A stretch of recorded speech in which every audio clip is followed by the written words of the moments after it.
Kijing kya kini kibangam skolaket kibangara betchilin ter barhaba kini kilaban kya yanga ngapai sha utrai nga trai jonga ngam lasho ban ba ya kini kijing kit barhaba nga ong kumta ngayos ngo kani ba utrai uang hanga aleku kun ngakot ya pa wadom shepin ngadon rengka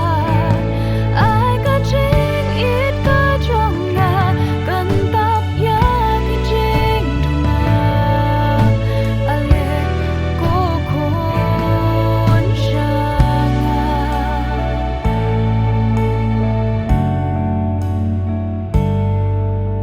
Kani kawai ngatip menta ba utrai udon ringkat shimla yang ban yat marwe bat ki jingkit ki bakya nga don bun ki jing duna haka jing im ka jonga an re ka jing ai